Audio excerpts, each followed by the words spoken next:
And hi guys, welcome back to my YouTube channel. If you're seeing me for the first time, I'm Nurse Sunshine. On this channel I discuss issues related to nursing, health tips.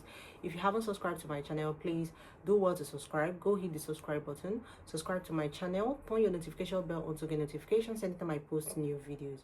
So recently I made a post on passing the NCLEX-RN exam, and I received messages from people's been asking me how I passed the NCLEX, the materials I used, my study strategies, and I've decided to create this video to put it out in order to help other people pass their exams as well.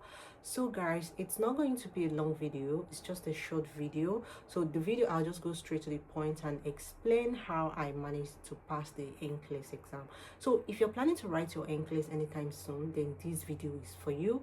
Make sure you watch this video till the end, okay? Make sure you take your time to go through the content of the video, the materials listed, areas you need to cover. So this video is going to tell you the area of nursing that you need to cover in order to make sure you're fully prepared for the exam, because for NCLEX you need to cover all areas. You need to go in prepared in order not to be confused for the exams, okay?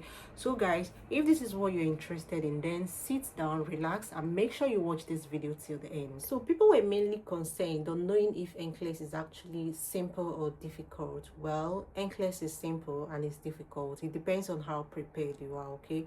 It's still the same nursing, it's still the same anatomy, the same systems you've studied in school, the same pharmacology, the same maternity, EKG, like nothing has changed. It's still the same thing, okay? So it depends on how prepared you are. If you're fully prepared for the exam, if you study hard, then it's quite simple, okay? You don't need to worry about it. You don't need to be scared.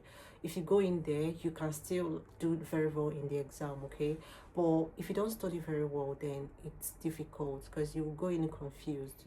You know, when you're not fully prepared for an exam, you tend to be confused. So, but studying very hard and then being fully prepared, it keeps you on the right track. So you don't have to be scared, guys.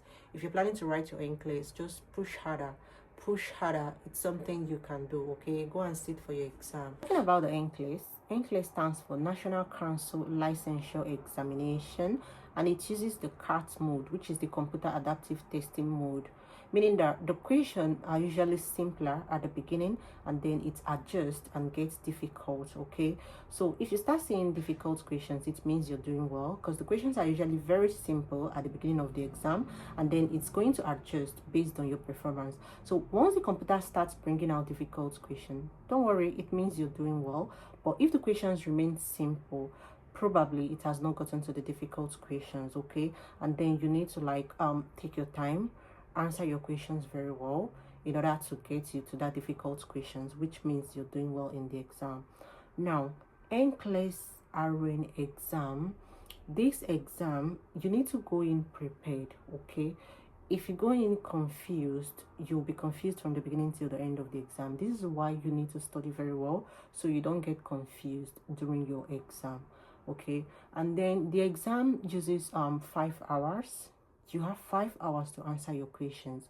So if you're answering your question, please don't rush. Don't rush. Take your time. Answer your questions.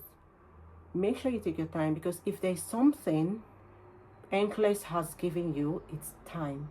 So this NCLEX exam has provided you with time, and it's something you have to make proper use of.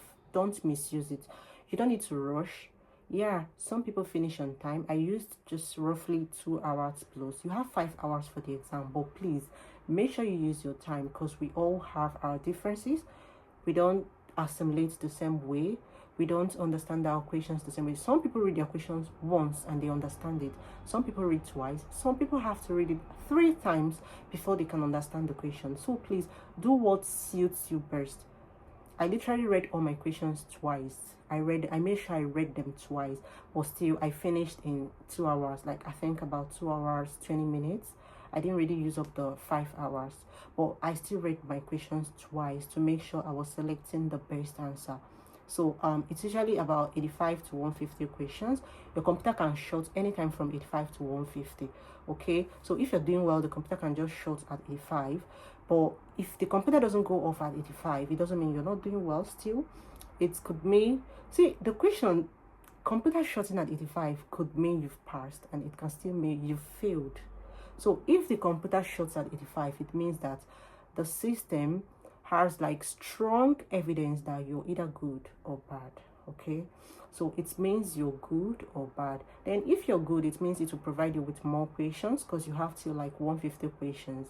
So the computer can short anytime from 85 to 150. Okay, right guys, so now I'll be sharing my own tips on how I studied, how I read and passed the NCLEX-RN exam. So here's what I did to pass the NCLEX. The first thing you need to know is you need to stop memorization. Okay, if you've been doing this, then no, you've been getting it wrong.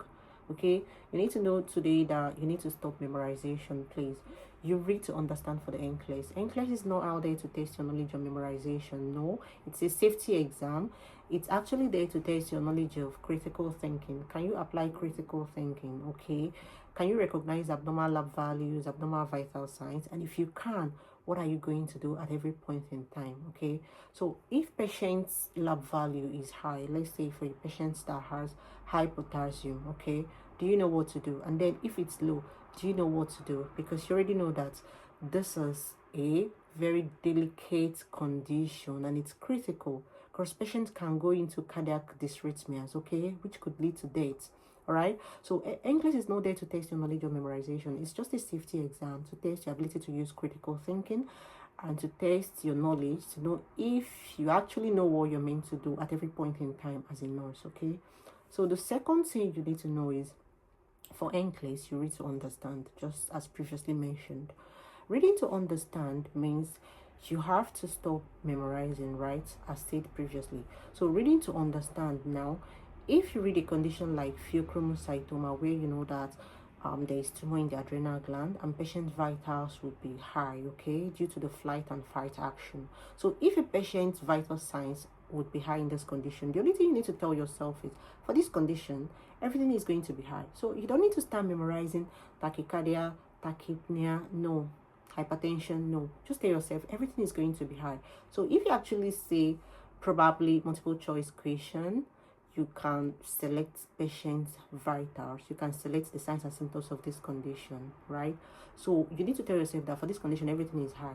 Let's take conditions like Addison and Cushing syndrome, for instance. Okay, so in Addison we already know that there is low steroid, so you need to add steroid. Patient vitals, everything is going to be low, but there are exceptionals. We have 3 exceptionals, which is potassium, calcium, and pigmentation. So patient has Addison, meaning that everything is low, or exceptionals are hyperkalemia, hyperpigmentation, and hypercalcemia. So what you need to do is just make flashcards. Just do flashcard and paste it on your wall for those exceptionals. You don't need to write all the vitals, because you have a lot to read.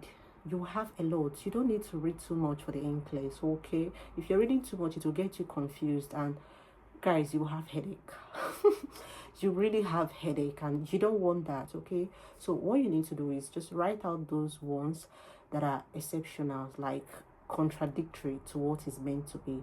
So it's vice versa for Cushing syndrome. Okay, in Cushing the steroid is high, meaning that the vitals would be high, but the exceptional things that would be low. Okay, which is vice versa for the Addison.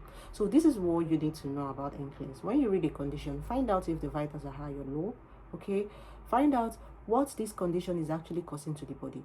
If you can relate it, what is causing to the body, then you can be able to deduce your signs and symptoms. Then another thing is you need to know which system, because if you don't know the system, then you won't really be able to pick out your signs and symptoms. But if you get a condition, you want to study it, first of all you need to find out which system is it on, which system is it talking about. All this will actually help you, okay, to know what you're looking out for. Another thing you need to know, for NCLEX, you need to stop doing selective reading. So if you're under this category, please, after listening to this video, after watching this video today, guys, stop doing selective reading. You have to read everything to pass your NCLEX. Don't read your pharmacology and then you forget about EKG, or you read maternity without reading EKG. No. So for NCLEX, you need to read your med-surg, your pharmacology, your EKG, maternity. Please, you have to read everything. Reading everything makes it easy for you to pass NCLEX. Okay, so imagine going for an exam. You're not the one setting the exam. You don't really know what NCLEX is out there to test you on, so you can't just presume or assume and then just pray and say that, oh, this is what I want. No, you're not the one setting the exam, so you have to read everything. Okay, Make sure you cover your med-surg, EKG, pharmacology, and maternity. Okay, reading vast and reading everything actually keeps you prepared for the exam, and then any question that comes out, you'll be able to answer it confidently. Okay, so guys, this is another tip. So another one is for the question banks I used UWORLD and I used Archer, which really helped me. Okay, so I subscribed for UWORLD for 2 months, but I finished it in 1 month. Okay, and Archer I did about 1,200 questions. I didn't really do much on Archer. I did some computer adaptive testing. I was testing on Archer prior to my exam, so I did like a few tests before my exam to monitor my score. So my computer was just showing at 85. You know, most of the questions went off at 85. Okay, so this tells me how prepared and ready that I was for the exam. Okay, seeing the pass streak actually, like, you know, encouraged me to just push further, go ahead and sit for the NCLEX. Okay, so guys, you need to monitor your scores prior to your exam in order to know if you're actually prepared, so you don't go in without being fully prepared. Okay, so guys, another thing I did was flashcards. If you look at my wall, you will see my flashcard. Okay, so I did flashcard, especially on the things that I was forgetting. So you can do flashcard on stuffs like developmental milestone, immunization. I have them there, so you can just do flashcard. It helps you to remember some things. Okay, use some memory trick to remember some things. Okay, so guys, this is literally what I did to pass the NCLEX. And again, you have to set your timetable, plan yourself how many hours you want to study every day. Make sure you study every day. Yeah, just make sure you study every day, even if it's just 1 hour. But don't let every day. You can take break. Yeah, sometimes you can take break, but please try as much as possible to study very well. Devote your time.